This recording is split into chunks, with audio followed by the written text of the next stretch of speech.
நீ தப்பு பண்ணேன்னா பயந்து பயந்து தான் வாழணும். உன் கண்ணுக்கு தெரியல. இப்போ அரசியல்வாதியெல்லாம் தப்பு பண்ணலையா?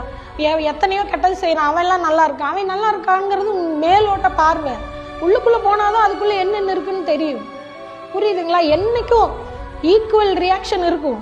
ஒவ்வொரு ரியாக்ஷனுக்கும் ஈக்குவல் ரியாக்ஷன் இருக்கும். நீ நல்லது பண்ணா உனக்கு நல்லது வரும், நீ கெட்டது பண்ணா உனக்கு அது கெட்டது வரும். நீ என்ன பண்றியோ அது உனக்கு திரும்ப கிடைக்கும்.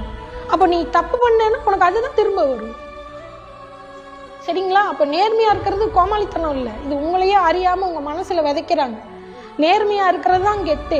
இப்போ காமராஜரை யாரும் மதிக்கலையா? அப்துல் கலாம் யாரும் மதிக்கலையா? அவங்களாம் கோமாளிகளா?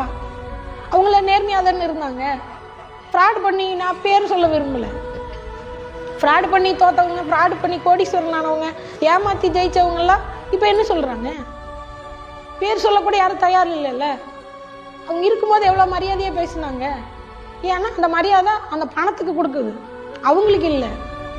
இப்போ நேர்மையாக இருந்தவங்கள ஒருத்தர் கூட தப்பாக பேசுற கூட நினைக்கிறது இல்லையே. ஏன்னா அந்த நேர்மை